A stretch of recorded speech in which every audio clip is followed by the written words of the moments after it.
Ho, ho, ho, what is going on, Rope Breakers? Welcome to the Christmas episode of React After Raw right here live on our YouTube channel. We watched the Christmas episode of Monday Night Raw tonight, and there's a lot to talk about. Matt is very angry at this Raw. We were talking the whole night. He's very upset, very angry. He's got a lot to say tonight. There's gonna be a lot to be said tonight. So, let's just jump right into it here. Of course, on the panel tonight, Matt Donato. Matt, how are you, man? Angry. Very, very angry. Matt is very angry. That's no surprise there. We were talking throughout the show, and he had a lot of strong opinions on plenty of things that happened on the show tonight. I want to thank the Rope Breakers for tuning in here on React tonight. As always, you guys are the best. And we're going to jump right into our review of Raw here. So, of course, Raw opens up with Ho Ho Hogan, as WWE advertised it. And as soon as Hogan came out, I started dying. I was laughing my ass off. I could not believe how goofy this guy looked in his Santa outfit. It was hilarious. And then, of course, Santa has boot cover. He doesn't even get Santa boots. He gets boot covers for his Jordans. I thought it was the funniest thing. And then, he's trying to hype up the crowd, and the crowd's getting into it. He mentions Roman Reigns, calls him the bad man. That gets surprisingly good pop. And then he called, what did he call Big Show? Wart-infested, I don't know, giant, whatever. Some middle school bullshit. Yeah, a Wart-infested giant. And then John Cena comes out, and he's kissing Hogan's ass like he usually does. There's no surprise there. That's what John Cena does. And then they recap the cage match from last week. And then after that, there's "We Want Lesnar" chants in the arena. Of course, that bothered me during this Raw. It's in Lesnar's backyard, and he wasn't booked to show up. Good job, WWE. Thumbs up for you. And then they took a shot at CM Punk. I don't know if you guys caught this, but they were sitting there. Cena was cutting his promo, and he said, something along the lines of, most guys would come here and say, I want the decision of that match reversed because it was unfair, and that it did damage to my career and to my life. Obviously, CM Punk said that about Ryback, being injured at the hands of Ryback, supposedly. And, so I personally think they took a shot at CM Punk there. Maybe you guys disagree. I don't know. And Seth Rollins comes out, cuts a beautiful promo. I swear to God, this guy gets better every single week on the mic. I don't know. He just gets better. He stumbled a little bit, but the best, he continues to pick it back up. Like, he stumbled a few times, but he just gets right back into it. And I think that was great. And then he mentions that it's the Seth Rollins era. I thought that had a great ring to it. I think it is the Seth Rollins era. I don't know why we're getting the Roman Reigns with the jetpack era, but truly it should be the Seth Rollins era. And then, of course, JBL had to say it 5,000 times on commentary and drove it into the ground. But overall, I was happy with this opening segment. And then, of course, Hogan announces that, hey, our first match tonight is going to be John Cena versus Seth Rollins. Interesting way to kick off Raw. They probably did that to try to boost their ratings, boost their viewership in the first hour, because history shows that the Christmas episode of Raw just doesn't do too well. So, Matt, I'm going to turn it over to you, and want you to give the Rope Breakers your thoughts on this opening segment. Well, first and foremost, honestly, I thought Hogan was drunk. Seriously, dude came out. Either that or he was took a nap or some shit 2 minutes before they went on air, and they woke him up, and he just woke up and he ran out because his belt was not even straight. His beard wasn't on right.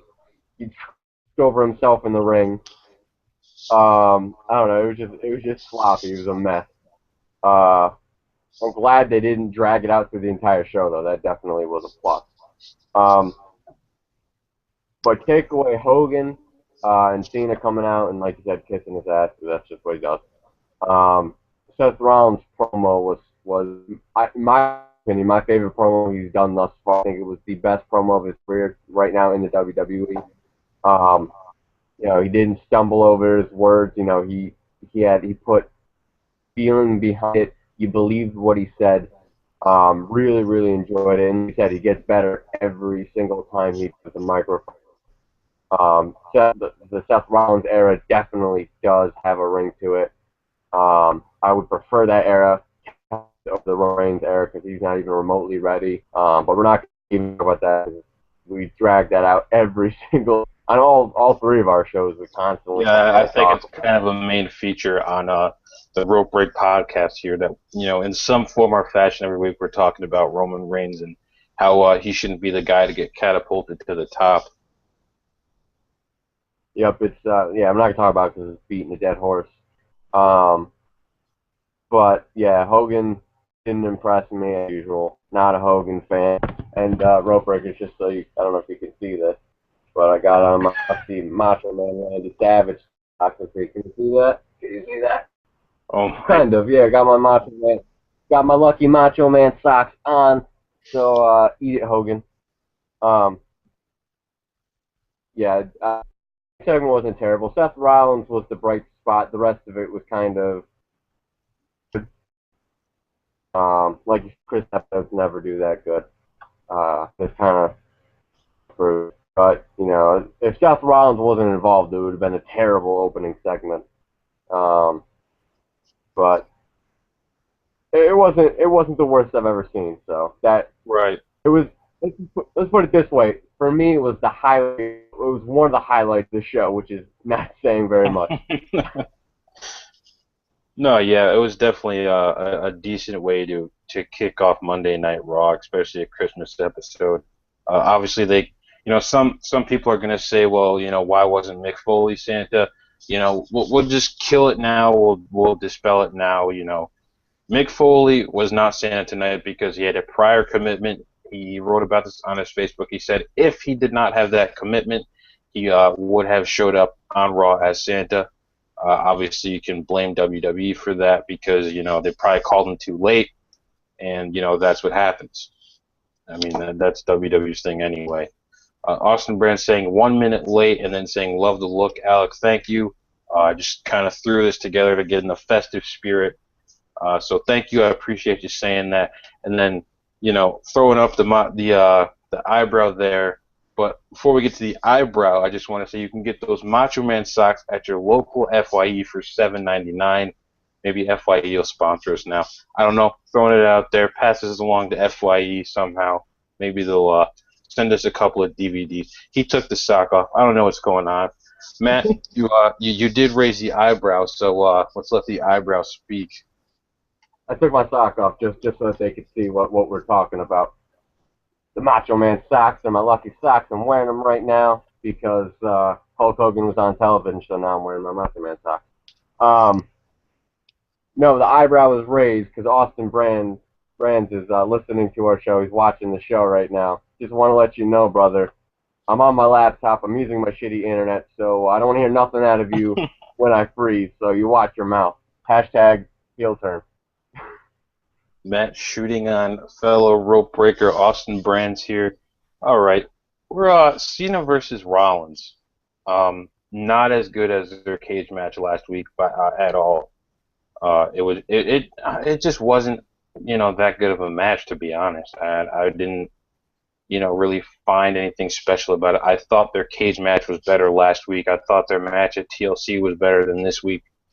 Uh, Here's what annoyed me really in this match. There was one point where J&J get in the ring, and Cena lifts him up to do the double AA. King goes, look at the power of Cena. Here's what annoys me about this. Cena can go and take these two guys, who, let's say they're roughly 200 pounds apiece, pick them up, AA them. No problem at all. But then this guy goes to lift a set of steel stairs and he acts like they're 1,000 pounds. It just annoys me. It's always annoyed me that Cena just struggles to lift these fucking stairs up, but for some reason he can pick these two guys up and AM like they're nothing. Uh, that was one thing that just really really annoyed me. Like I can't even put it into words, but obviously that finish was not a great finish, very unexpected. Just giving Cena the win like that after what happened last week. Um, it didn't sit right with me. It didn't sit right with me at all. It was, bad booking. Of course, you can say, well, they had him pick up the win, a clean win over Rollins, because they wanted him to look strong going in to face Brock Lesnar at the Royal Rumble. Uh, I don't think they really needed to do that. I know, Matt, you were very upset that that happened. You mentioned that Rollins, cheated in this match and still lost. And I think that reflects poorly on Rollins, and it also reflects poorly on WWE's booking decisions. So, Matt, I know, this match and, the decisions made here, didn't sit right with you. So I'm going to turn it over to you and let you speak the truth to the rope breakers here. Yeah, nope, definitely pissed me off. It just doesn't make sense to me. First of all, I don't understand why you're gonna put. It always bothers me when you're pushing two guys really, really hard, and then you put them together this early in a match. It's the same thing with Bray Wyatt and Dean Ambrose. Yeah, they're gonna put on one hell of a match, but you're trying to push both of them into the main event. So you can't. What possible outcome? You have to pick one over the other. And when it comes to Seth Rollins and John Cena is always going to be that one that they're going to pick over anybody else. So going into this, you kind of had a feeling. I was hoping, that they would do something to prolong it. I don't want to see this match over and over. It seems like every week we're getting this match. I know I've heard a lot of people talking about it, and they're really, really tired of it already. And it hasn't even been happening for that long. Uh, but I just thought that I would have actually preferred a clean victory from Cena without any interference uh, from Double J Security or whatever the hell you want to call him. Right.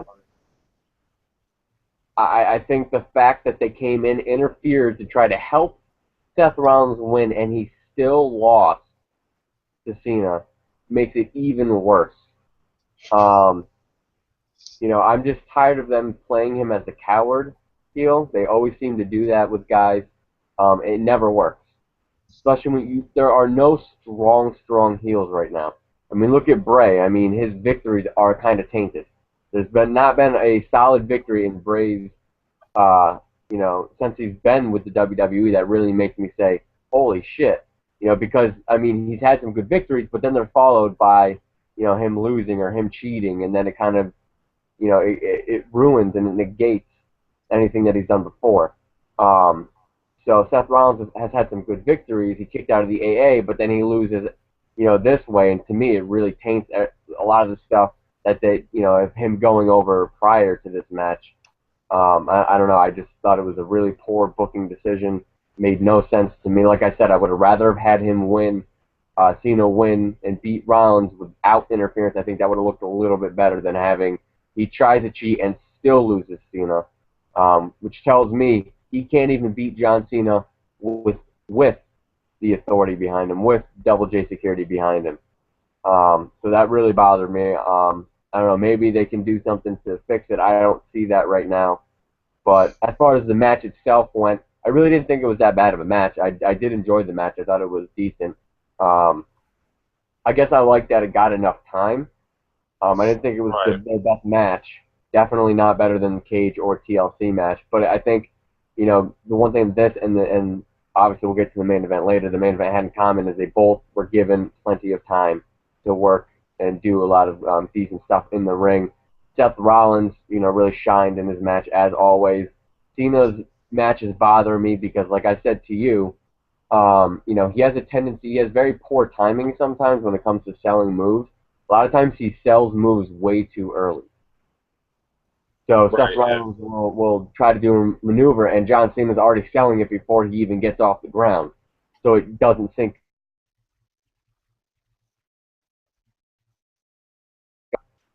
And as I go to explain what I'm trying to say, Matt has frozen here my internet on has technical up, staple and here, I don't want to hear nothing out of Bubba.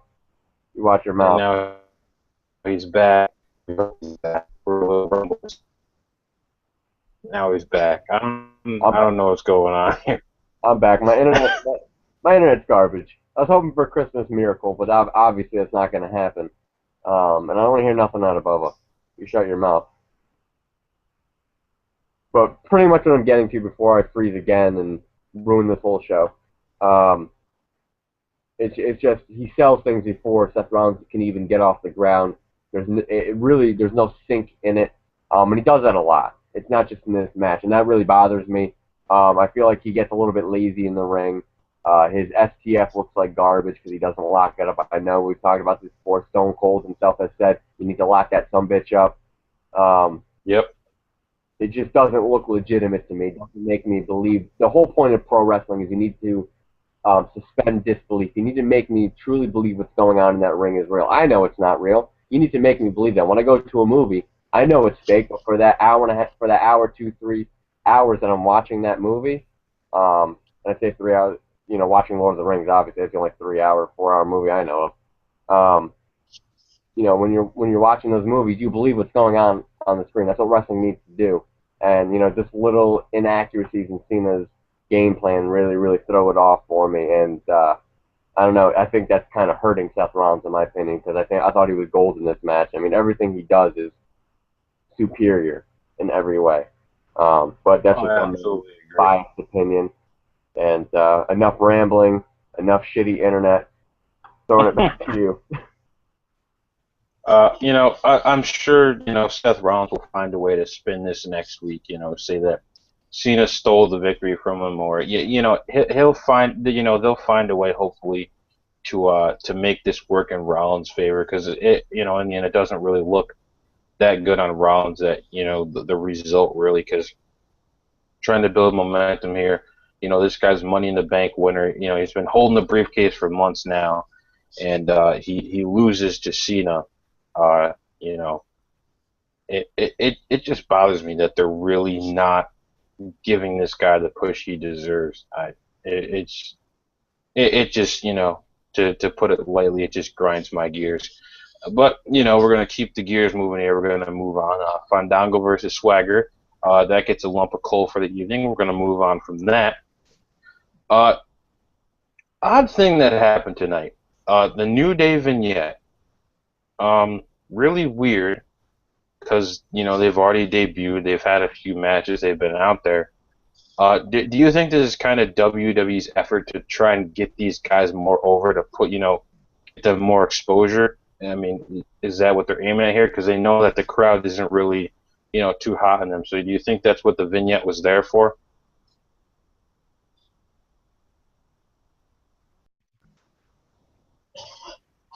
While my internet shits the bed again, I swear to God, I'm going to call up Time Warner Cable. I'm going to shove my foot up their ass. Bunch of garbage. I don't know. My first honest thought when I saw it was that they were trying to repackage them in a sense, like put them back out there again. I think they need to just change the whole gimmick. I think it's completely stupid. We talked about this the other day. Right.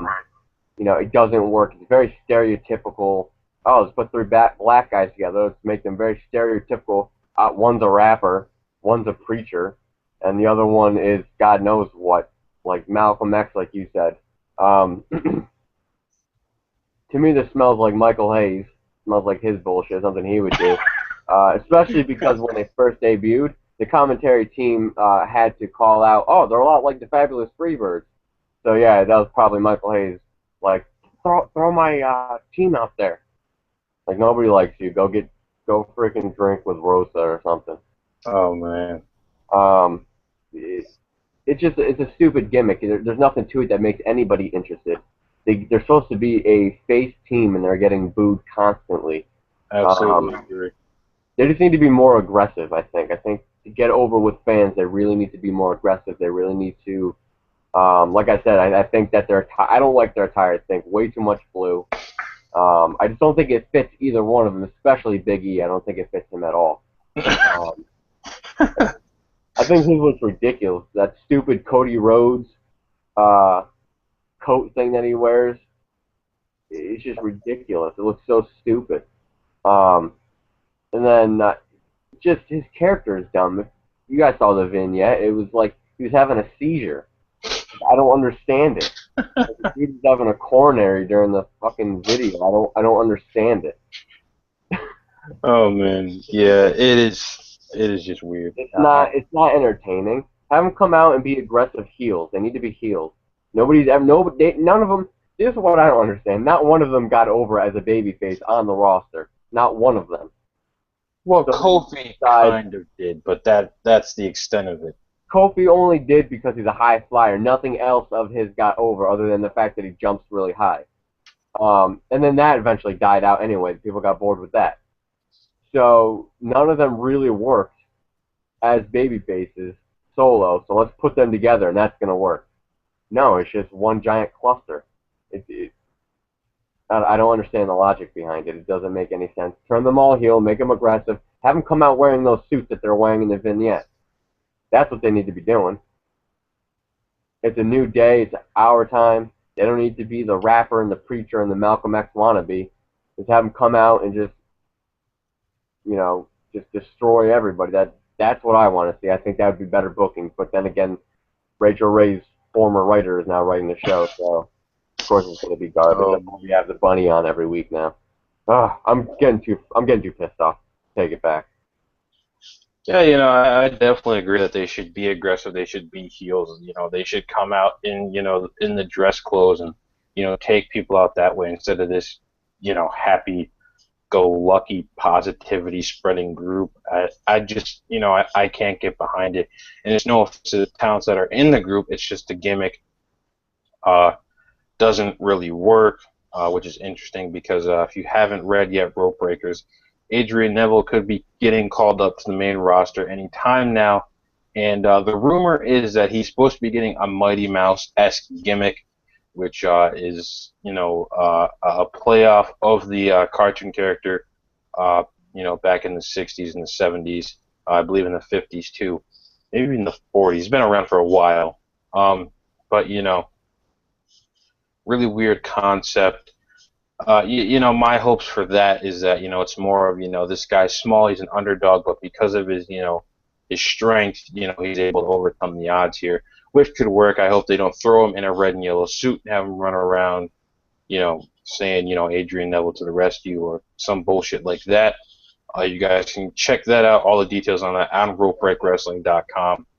It's up there for you guys to see, along with all of our news and rumors. It's always there. Get in the ring with Rope Break. All right, we're going to move on here.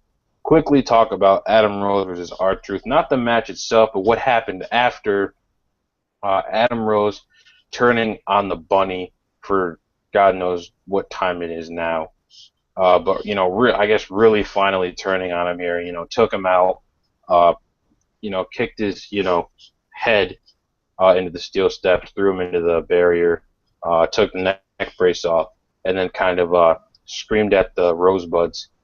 I don't know what's going on here with Adam Rose anymore. I don't give a shit about Adam Rose anymore. I could care less if he, turns heel or if he, goes back to being Leo Kruger. I think WWE has ruined him. I don't really think you can save him at this point. Maybe they can, but, from my point of view, I don't think he can be saved. I think he's run his course here in the WWE. And they should just let him go. That's just my honest opinion on it. I agree. One highlight though from this entire match.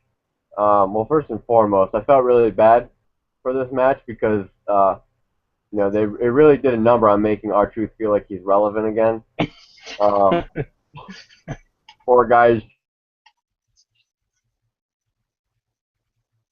Matt's trying to be relevant again with his internet that keeps freezing. Oh, was my internet done being a douchebag again? Okay, good. I feel like your internet is the true heel of wrestling. Because every time you're on one of these shows, it shuts you down. It is the true heel of Rope Break Wrestling. Yep, I think North Korea is trying to shut us down. I think that's what it is. We're too real for them. No, but the one highlight out of this match, though, was that Spinebuster was pretty damn awesome. I thought he did I like that. I'll give him props for that. It was a pretty good Spinebuster. Really well done. I actually liked it better than Triple H's. I thought it closely resembled Arn Anderson's Spinebuster. By the way that he twisted his hips, by the way that he really got the torque on it. made it look really devastating. If you're not familiar with Arn Anderson's Spine Buster. go Go YouTube. watch it. Go watch it. It's a work of art. It's really Best spine buster in the business. Absolutely. Brutal every single time.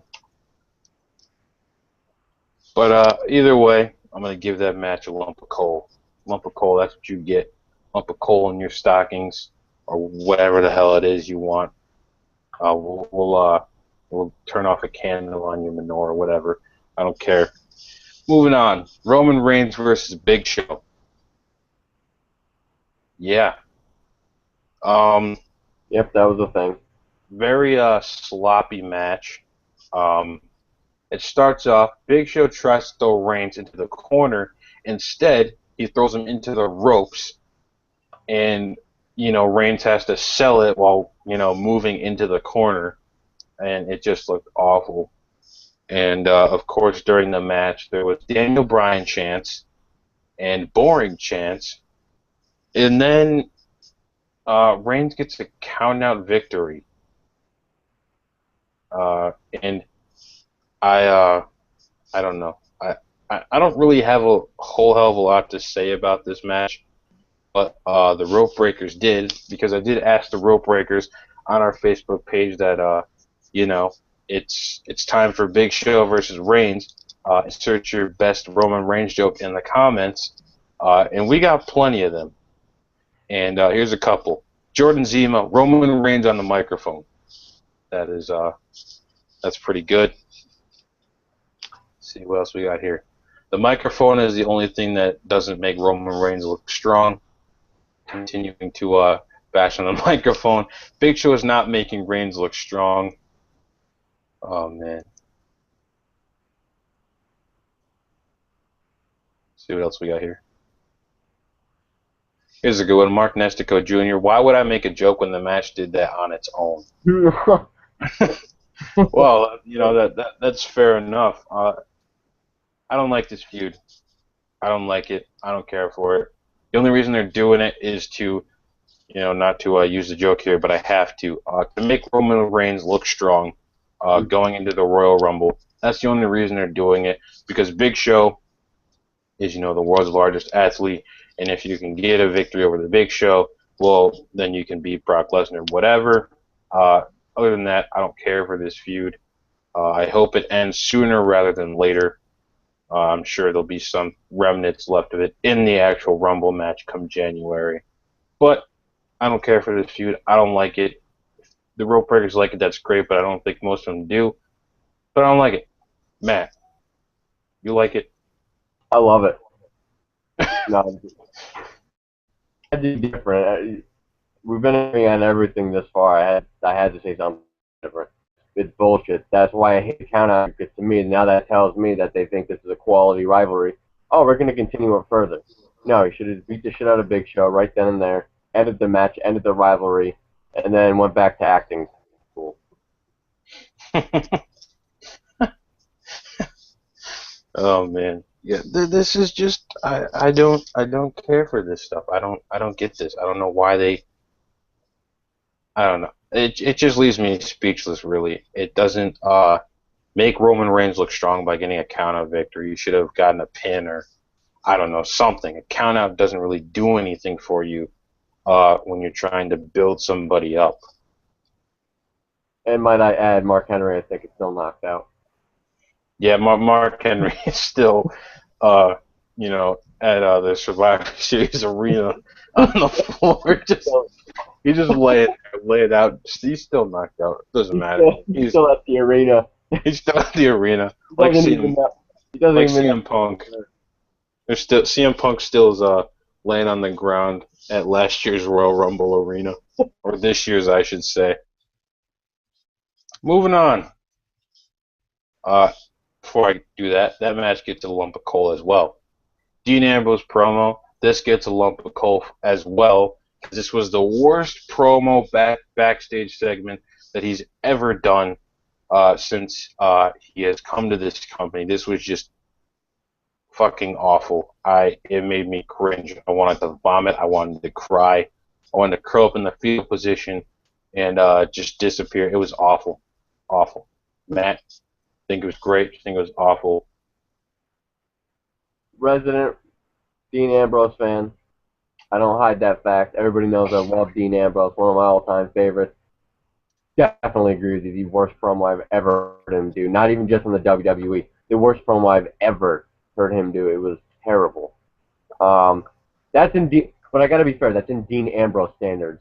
If somebody else were to do a promo like that, I'd be like, oh, that wasn't a bad promo. But because we know what Dean Ambrose is capable of, because we know the length that he goes to cut a good promo, this was just not something that I think he should be proud of. It was terrible. But it's not even his fault. You know, when somebody's writing, this guy knows how to cut a promo off the top of his head. Why would you have somebody write him a script to follow?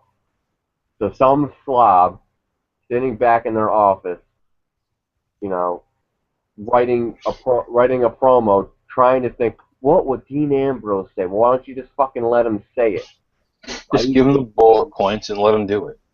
Right, let him go. Take the leash off. They think people like Dean Ambrose now. You take that leash off. I say this during Before the Bell, which happens there every single Friday at 12 or 12:30 Eastern. Just a little shameless plug right there. Best show on YouTube. No offense, Alex. Got to promote my show. Got to make it sound good. Before the Bell. Go check it out every single Friday. I gotta promote myself. What's the point of me being on here other than helping you? I gotta help myself. Don't check it out. It sucks. Yeah, I agree with Alex. The garbage show. Don't even watch it. It's terrible. The Matt Donato kid sucks. He's a horrible host. Oh, he's terrible. He's dumb. He doesn't know what he's talking about. Oh, he's stupid. You know, it's even worse, that Aussie kid and that stupid sharp figure four shooter show crap. Sucks. It's awful. Don't watch it. The sharp garbage. Assy. Oh man. That's a garbage show too, and shouldn't have won the Golden Ropes. But that's for a different topic for a completely different day. But go watch. I say this on Before the Bell. Go watch Jon Moxley on YouTube. Go YouTube him. Watch his promos. They're so real. They're so crazy. They're so edgy. That is what we need in the WWE. I don't understand why they're holding him back. Why they feel he needs to be held back. Because he's just so good. So whenever I see a promo like this, to be honest, I don't think any promo he's done in the WWE has been anywhere near what he's capable of. He's even said it himself. He said the same thing, yeah, in Talk of Jericho. He said he doesn't like a single promo he's done in the WWE. And, if you guys don't believe that we said that, go to podcast1.com, Talk is Jericho, and listen to the interview, and he says it himself. Right, and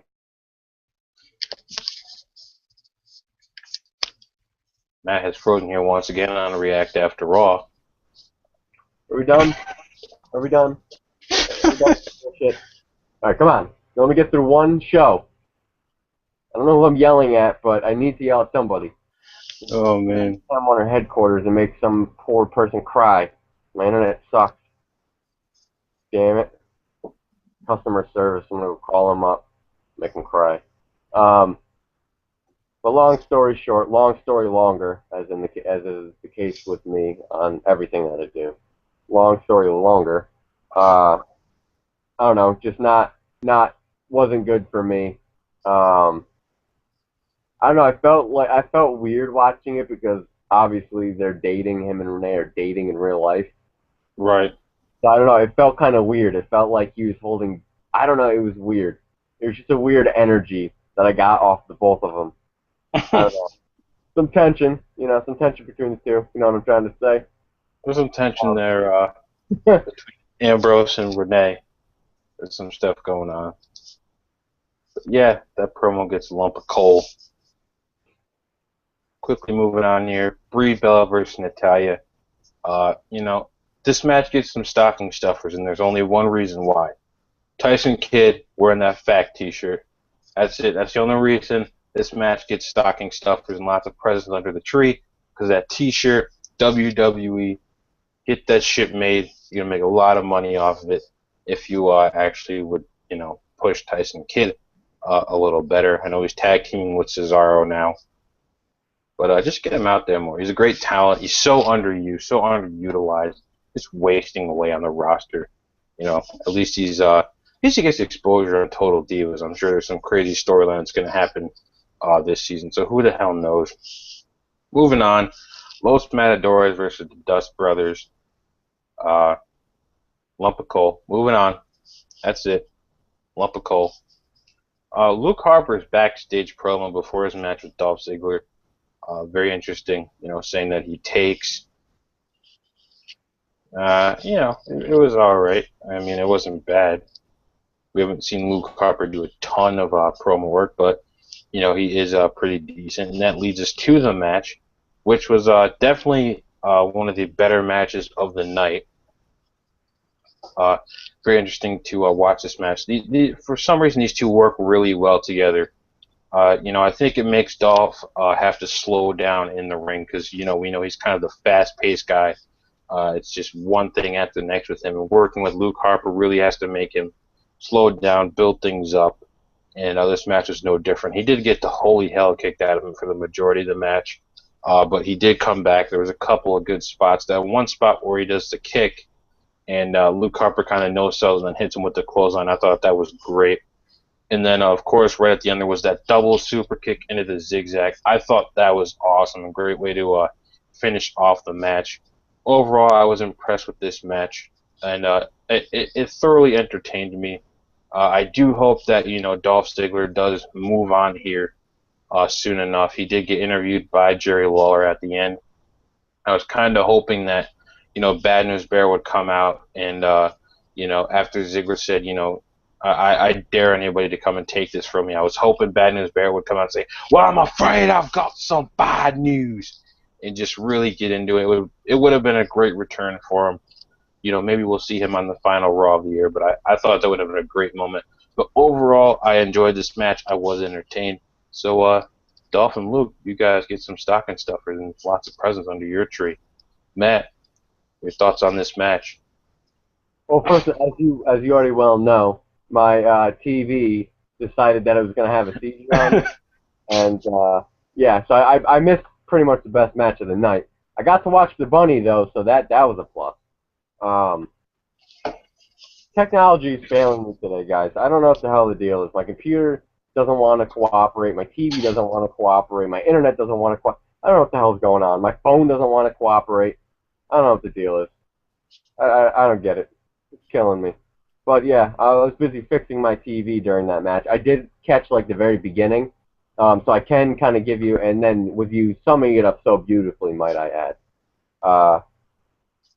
I can kind of surmise, I had, when I first started watching the match, when I saw just the beginning, what came to mind was the fact that Dolph Ziggler, like you said, was getting the holy hell beaten out of him for the most part of the match, and then ended up making a huge comeback.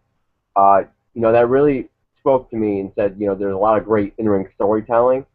Obviously, I didn't watch the rest of the match. I only saw the very beginning, so I could be completely off base. But it seemed to me like they were getting into a really, really well-done storytelling match where, you really got invested in, oh, my God, Ziggler's getting beat down. Right. And the way that you described the ending, the finish, with the double super kick into the zigzag, to me, really, really shows that they're really big on building Luke Harper, because it took two super kicks and a zigzag to take him down. Like you said, he no-sold one of the super kicks prior to the finish, and then hit him with a clothesline.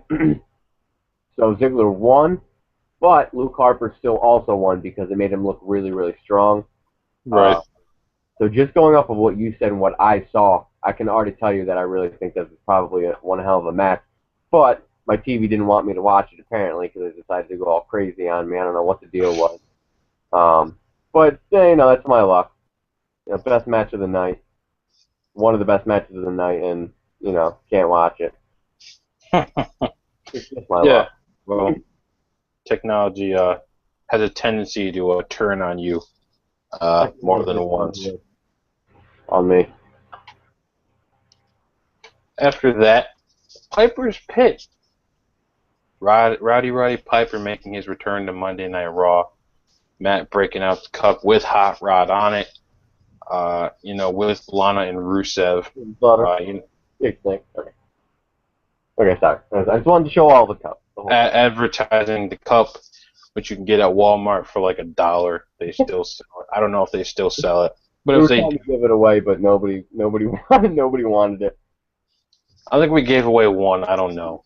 We gave away. Either way, you can go to Walmart and get it for like $1. Enjoy it. Drink out of your wrestling cup. Piper's Pit was it's always good to have Hot Rod on there on the show. Always kicking ass and chewing bubblegum, but he ran out of bubblegum. But if you guys don't get that reference, well, shame on you. But interesting segment here. Ryback comes out with a bow, which I thought was fucking hilarious.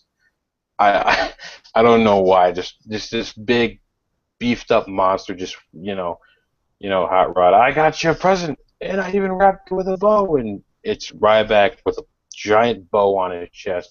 I thought it was fucking hilarious. I started dying when I was watching it. And of course, he comes in the ring. Him and Rusev tussle. He goes for the meat hook clothesline and runs away. And then the crowd really popped for Ryback. Just goes to show how over he really is. How well the crowd is behind him, and it makes things interesting going forward. Do they decide to give Ryback a big push within the coming months or what? The rumor is that he might be the one to beat Rusev here to get the U.S. title. Still not sure how I feel about that. If it's Ryback, finally breaking Rusev's streak of not being pinned or not being submitted. It's really interesting to see what they are going to do here with Ryback in this situation. Because if Ryback does end up beating Rusev cleanly, where does Rusev go from there? I think that's a big question. Where does Rusev go? That is a good question. Yeah, that worries me. I don't necessarily mind, especially after this segment. I don't actually. I'm starting to kind of get a little more into the fact or the idea of Ryback versus Rusev. But the problem is they've been pushing the storyline for so long now. It's kind of lost its edge. I wish they had capitalized on his heat like months and months ago, and used this, to catapult somebody, not Swagger. So I'm glad that didn't happen. But you're right. It worries me because what happens to Rusev after? I do also feel like Ryback is going to beat him. Because I can't think of anybody else, who they would put in the position to beat someone like Rusev. There's really nobody that I can personally think of, unless like Adrian Neville gets called up and he's the first person to beat him. I think that could be a good way to do it. He becomes the United States Championship. I think Adrian Neville could bring a lot to that title. Nobody can bring anything to that title. Well, I don't know. I think Rusev's been bringing it more attention than most people. But I think it needs to be an up-and-comer. I don't think Ryback, I don't know. I like the guy. I really, really do. He's a big idiot, but he loves the business. He's really passionate about it, and I can speak for myself in saying that as a fan, when I see a wrestler who's extremely passionate and truly is a fan of the business like he is, I can't help but respect that. Because so many people just come in and like, I just want to be on TV, and I can't get with that. So in that aspect, I really do like the guy, but I just don't think he has enough right now, or they're not letting him give enough, to really make him worthy of beating somebody who's been pushed like Rusev. Excuse me. But yeah, I'm worried if Ryback does, which I do think he will. If Ryback beats Rusev, what happens to Rusev? I mean, where do they go from there? Well, let me throw a scenario out there for you. So let's say Ryback beats Rusev. Ryback is now the United States champion. The next, let's say it happens at a pay-per-view, whether it be, Royal Rumble or the god-awful Fastlane, or, maybe they even take it to WrestleMania. who knows what they'll do with John Cena. The rumor was John Cena versus Rusev. I hope that doesn't happen. For the all intents and purposes of Rusev getting buried. We all know the story. We don't have to talk about it. But let's say Ryback beats Rusev, becomes the United States champion. The next night on Raw, Lana comes out. She cuts a promo, about how Rusev didn't want to be the United States champion anyway. The United States is garbage. Blah blah blah. And she'll still say, that Rusev is still a champion, but the champion of Europe. And then that's when they unveil the new European title. So Rusev still is a champion. He only has one clean loss, and he's still a champion. It brings the European Championship back. Kind of opens the door for more wrestlers to take him on. I got one thing to say to you. Why aren't they hiring you? Why aren't you booking for the WWE right now? That is brilliant. Why aren't they hiring Rope Break? We could turn that company around. Oh my God, the three of us put our heads together. Holy crap. Yeah, I definitely think that would be the best scenario to pull it off. Lana did put the picture up. If you haven't seen it, go to ropebreakwrestling.com. It might not be on the front page anymore, but just type in, Rusev European Championship, Lana. Whatever you got to type in our search bar, it'll pop up. You can check it out. Lana posted a photo on her Instagram, I believe it was last weekend, maybe the weekend before, of the European Championship, which looks brand new. It's got the new logo on it. It's a little updated. And then quickly deleted it from her Instagram account. I'm guessing someone told her, hey, it's not time yet. But I think that would be the best scenario to reintroduce that title and make Rusev the European champion. Yep, I completely agree. All right. Brilliant, my friend. Brilliant. Brilliant. You're a genius. I'm Piper's Pit. Get some stock and stuffers for that. We're gonna move on here. The Divas match that followed, I have it in my notes as Santa's helper bullshit. That's how highly I thought of this match. I don't really have a whole hell of a lot to say on this.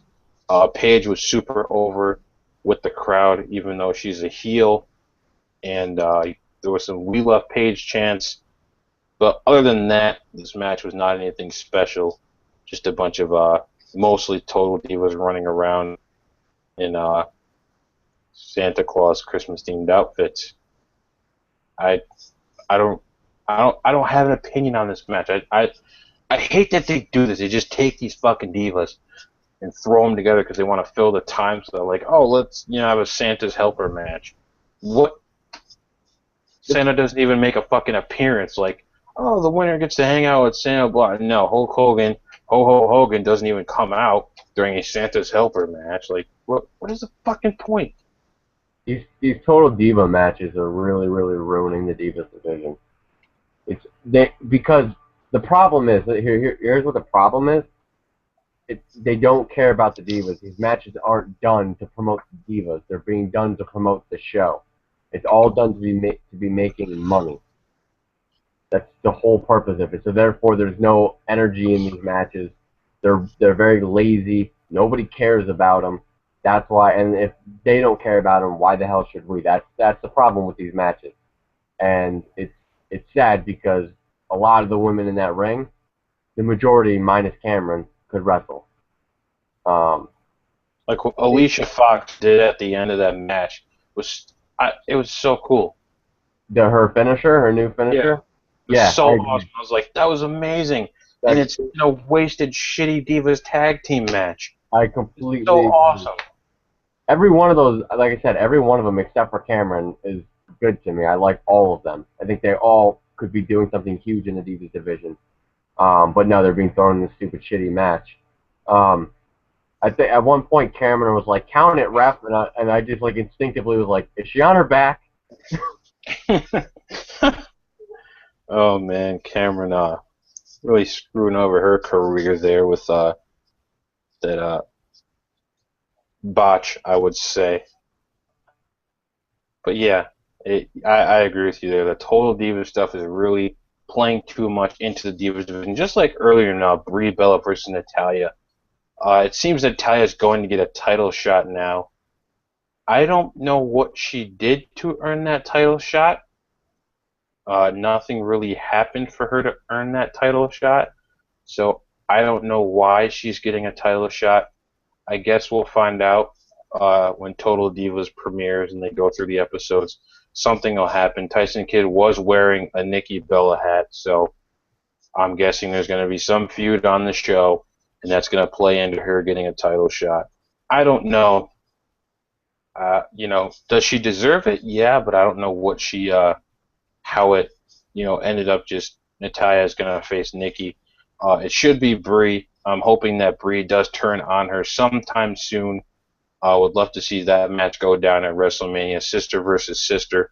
Maybe we'll finally get Cody Rhodes versus Goldust, brother versus brother at WrestleMania. Who knows? But anyway, the Santa's Helper match. Everyone except Paige gets coal in their stocking. Just throwing that out there. Just putting it out there. Everyone gets coal except Paige. She gets stocking stuffers and lots of presents. What about Alicia Fox with that awesome finisher? I think she should get All right, yeah. All right, she gets some stocking stuffers too. Everyone else, they get coal. That's it. Moving on. Jey Uso versus The Miz. Nothing special here. WWE needs to pull the trigger on Miz versus Mizdow. It needs to happen. Mizdow is becoming too big of a spectacle here, and WWE's waiting too long to pull the trigger. Matt, I know you've been very vocal about this, saying if they don't pull the trigger soon, then it's just not going to matter. Mizdow is hot right now. He's super over. Now is the time to pull the trigger. I don't know what they're waiting for. I mean, do you have any idea what they're waiting for, or is this, just going to be another, too late missed opportunity? I do have an idea what they're waiting for. They're waiting on this opportunity because they're continually trying to cash in for as long as they possibly can. They know this is money. They know this is gold. They can make money off of this. We'll probably get Mizdow shirts in the very, very near future, and they're going to ride this as far as it can go till it burns out. I mean, screw having a decent show. I mean, that's just stupid. That's crazy talk. Who wants to have a good show? No, we just want to continually make money. And obviously, by all the budget cuts and the fact that they're going broke, their method isn't working. So maybe they should go back to the drawing board and try to remap this out again because it's not working. The formula is simple. You put on a good show for the fans will come, they'll pay money, and they'll buy the merchandise. You don't have to shove it down our throats. We're not stupid. We'll come and we'll buy your.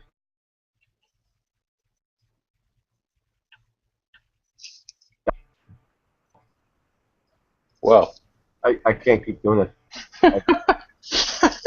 Yeah, put on a good show, WWE. We'll come and buy your merchandise. Unless, of course, you go to a show and the only merchandise they're offering for the night is John Cena merchandise. Yeah. So you're kind of screwed there. But as I was trying to say before my internet super kicked me in the mouth, this whole angle, it's frustrating me, and I got really annoyed. I know that they're really trying to cash in because Michael Cole even pointed out they're cheering for Mizdow and they're booing for the Miz. Yeah, we got that. We're not stupid. We know. You don't have to tell us. We got it. So the fact that they're really pushing it now is what's telling me this is going to it's going to burn. It's going to crash and burn. It's not going to be as successful as it could have been because now WWE has their grubby hands all over it.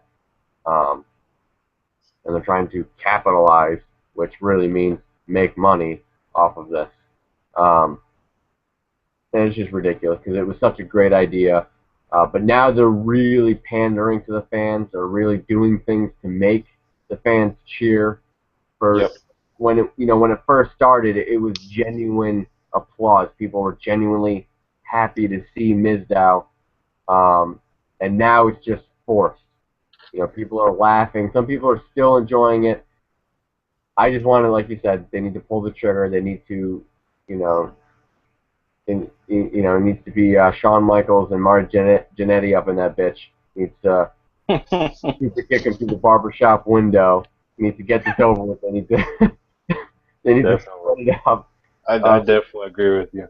Needs to get done with. And Sandown needs to come out and just really, they did something that they should capitalize on. I don't know if they're going to, but Lillian, when she was announcing the team, she said, and one half, she said the other half of the tag team, or half of the tag team, uh, champions, when she was announcing the Miz. I think they should play into that, and with him saying, I'm not a half of the tag team, I am the whole tag team champions. I am all of the tag team. You know what I mean? Um, This I guy. don't want to see reminiscing of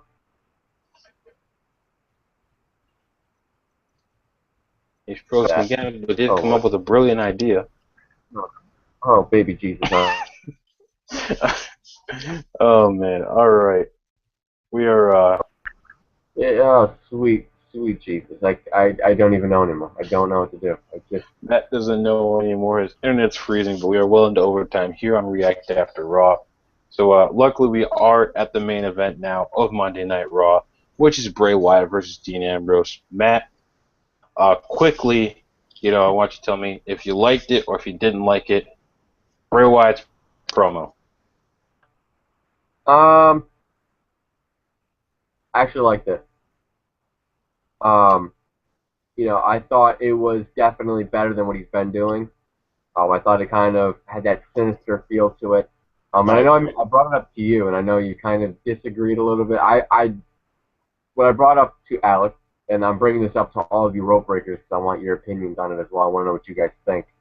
I think that they should kind of enhance Bray Wyatt's theme. I don't think they should change it. I like his theme now, but Bray Wyatt's been through a lot of character development lately. He's less of the cult leader that he was. He's still a cult leader, but he's more of a dark entity now. He's much darker, much more vicious. Got a little video that plays before his promos, before he comes out. It's much more sinister feeling. I think they should just make his his entrance music a little bit darker, a little bit more sinister. I think because he's going down that route, he's becoming darker. Right. I feel like his You do have promo a good point. really reflected that. This is my world. I am the king. I really liked that promo. I thought it really spoke truly to who Bray Wyatt is. Right, I Uh, agree. are we going into the match, or are we just talking about the promo right now? We are slowly transitioning into the match. I'll get there. Okay. But yeah, you do make a good point. They do need to do something with his theme. Especially if he is supposedly going to be facing the Undertaker at WrestleMania 31. Something does need to change here to make his character more darker, more believable, which they are on the right path with. And we'll see what happens in the coming months. Maybe they'll debut the new theme if they make one at Mania. Who knows? But we are going to talk about the match here now because it is the main event. Uh, it was a great match overall. I enjoyed it.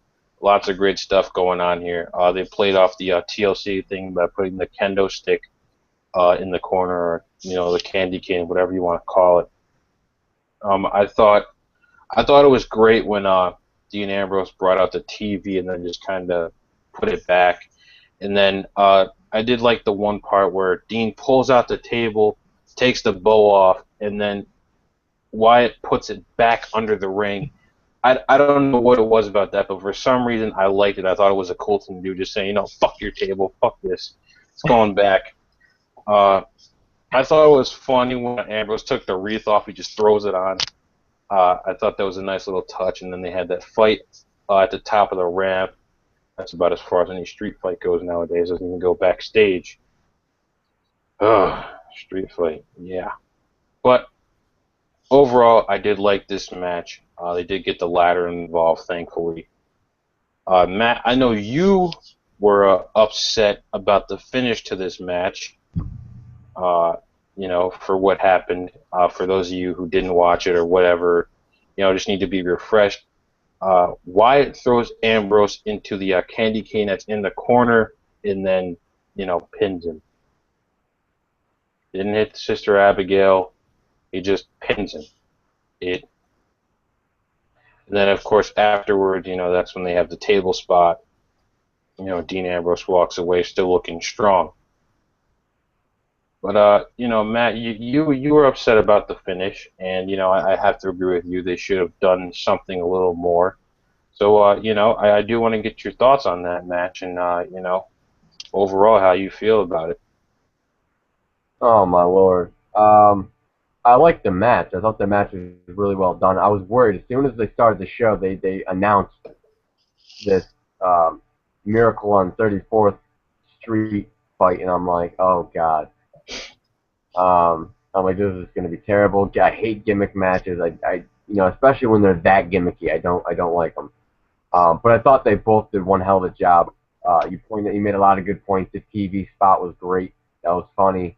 I like when he took the wreath off and put it on Bray Wyatt's head and then punched him in the face.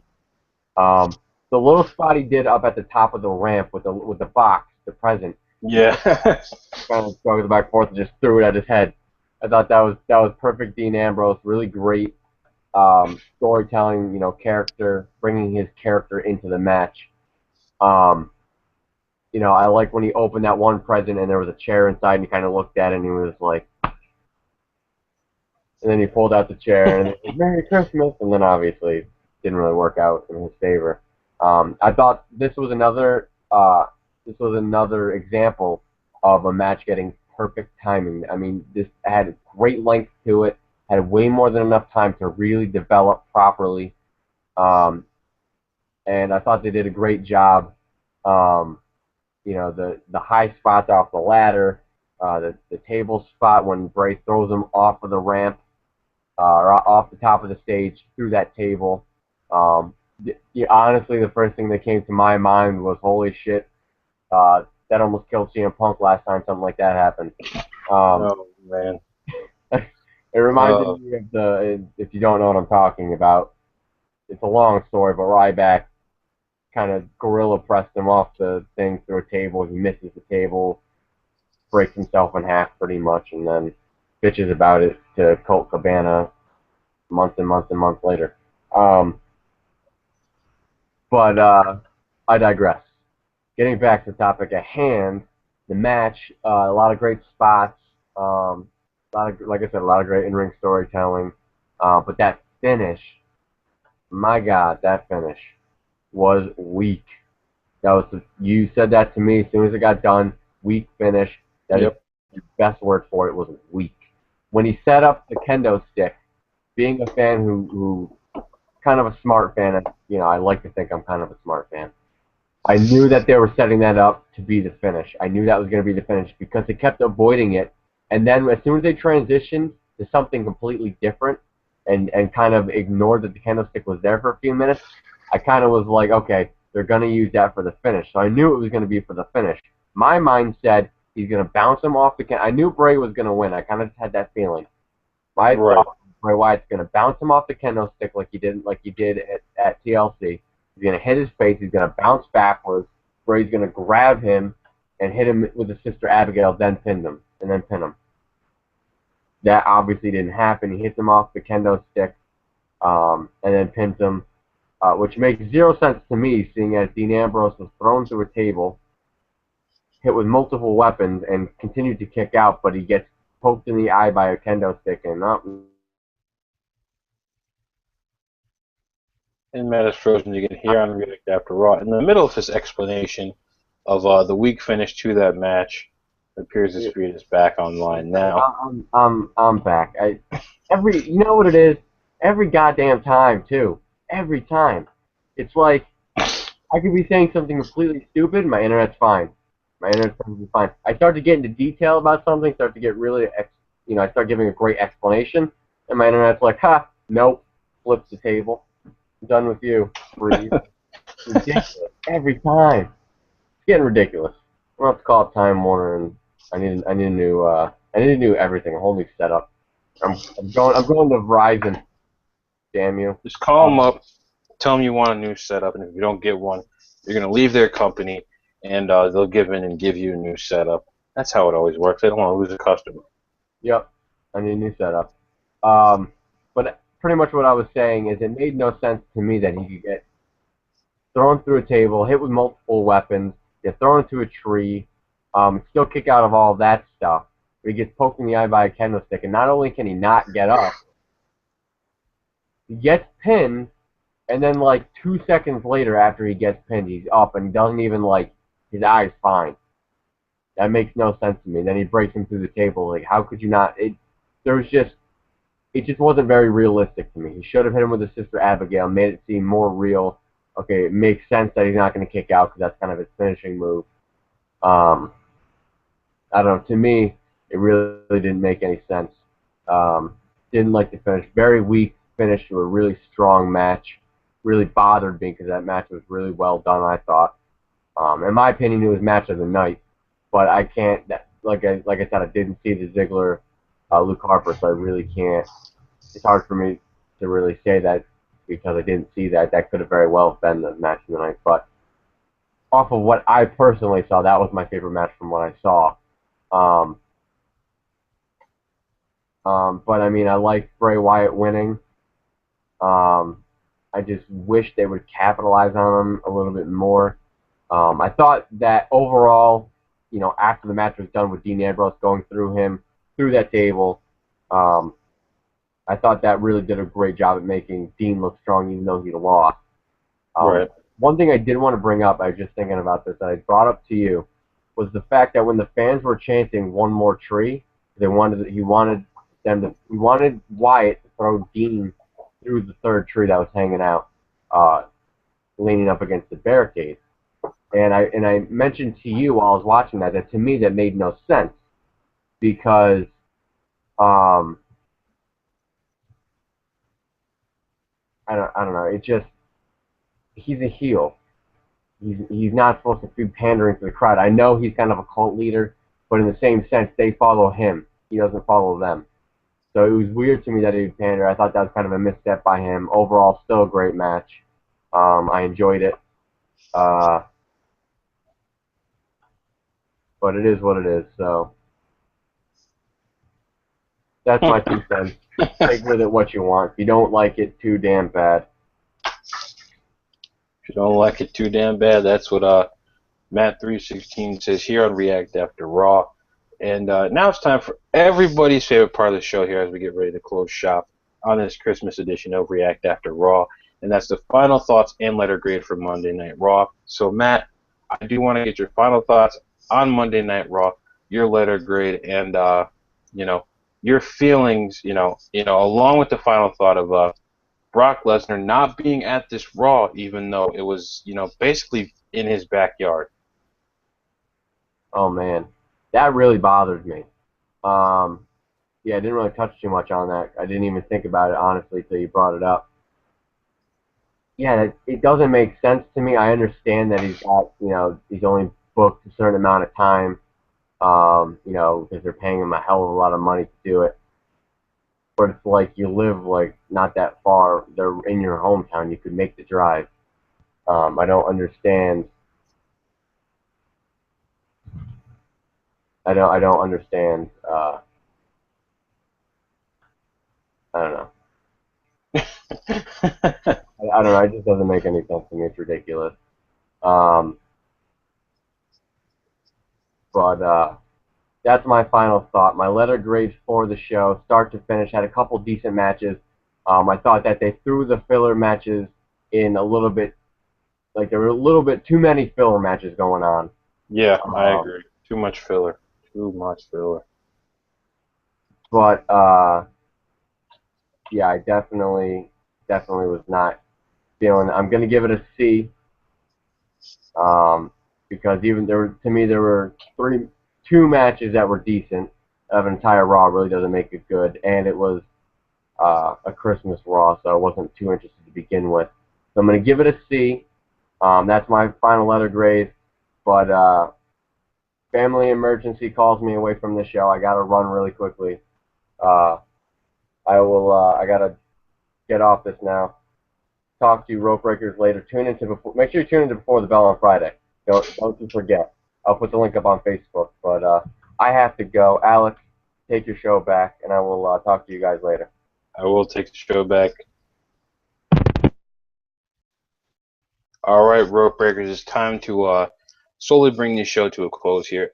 Overall, Raw, it was an okay show, especially for a Christmas Raw. They're never that great. They're never that good. They always don't do great in the ratings for whatever reason. Maybe people just aren't interested in watching them. Maybe that's the reason. They're never really booked right. They're never booked properly. They never really make a ton of sense. They try to I don't know. It's just too gimmicky, I guess. I know it's a Christmas episode, but they don't do a whole hell of a lot. And this didn't really help build towards the Royal Rumble either. And of course, Brock Lesnar not being there, even though the event took place in his hometown, was very disappointing because he could have drove to the stadium, appeared for a segment, and then drove back home, no problem. So very disappointed to not see Lesnar there. Maybe he had prior commitments, maybe he didn't want to show up. I don't know what the case is, but overall disappointed that Brock Lesnar was not there. Overall, I will give this Raw a C plus. It wasn't the worst Raw I've seen, but it wasn't the best. Raw has kind of really fluctuated over the past few weeks. They haven't really had, a lot of solid shows, a lot of solid booking. There was way too much filler tonight, way too much filler going on. Hopefully, we see the product start to improve as we get closer to the Royal Rumble, and then of course after WrestleMania, it usually does. But sometimes there is still some doubt, especially I do still have some doubt about it. So hopefully, we will see the product start to improve. It's going to be a good show next week. Um, Edge and Kristen will be hosting the show. Randy Orton should be there. Wade Barrett might make his return. Bo Dallas is rumored to return before the end of the year. Might be just at a house show. Might be at Raw. I don't know. But I'm sure WWE will pull out all the stops to make sure that the final Raw of the year definitely does good in the ratings. Hopefully that helps boost the interest going into January and going to the Royal Rumble. All right, guys, it is time. It's almost time to go. I know you guys. It's late. We're tired. We're all tired. Some of you might be early in the morning. It might be 12:47, 11:47, whatever the time may be. I want to thank you guys for sticking with me here throughout the show.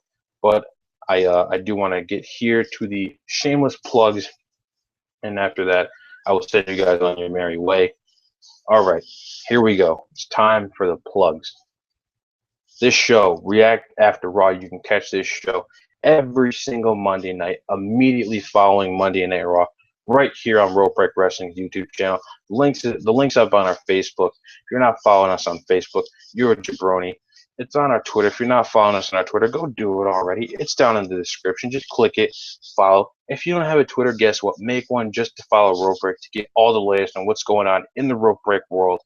News and rumors that's going up on our site, and you can see Aussie tweets on Monday nights while I'm on the Facebook.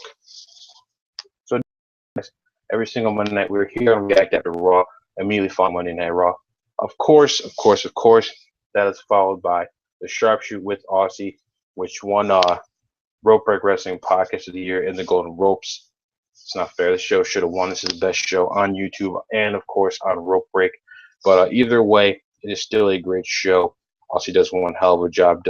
Always does a great job. Always has a lot of interesting stuff to talk about. Really engages with the Rope Breakers like we do here. It's a great show. You should check it out when you're done here.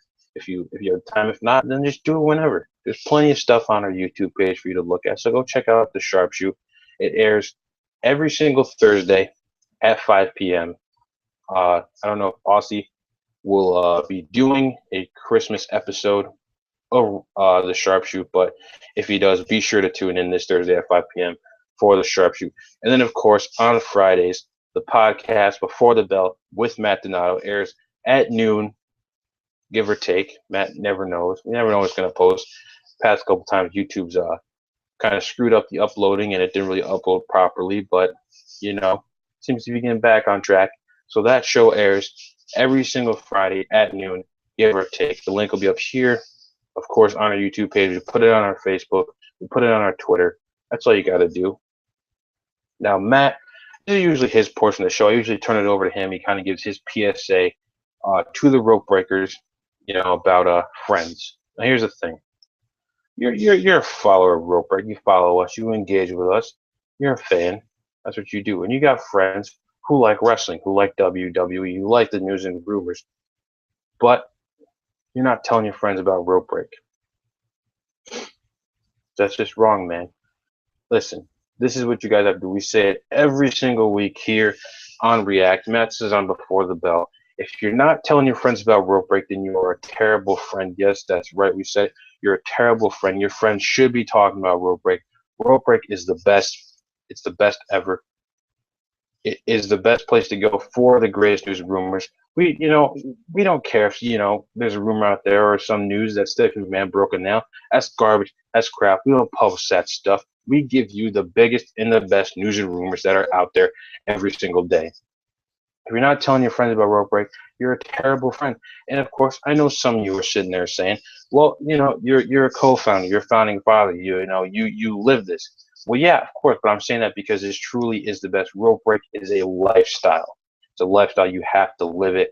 That's what you have to do to be a part of rope break. So tell your friends about rope break. Spread the word. Word of mouth is the biggest weapon you guys have. That's all you gotta do. Get out of the bleachers and get in the ring with rope break. All right, guys. It's almost time to close the show. Of course, the link to our Facebook is down in the description. The link to our Twitter is down in the description.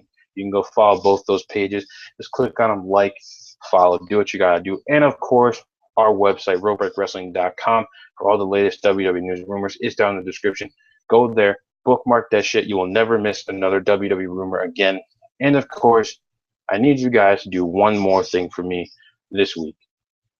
And that is go and watch the Golden Ropes Awards. It is our annual award show, fan voted by you, the Rope Breakers.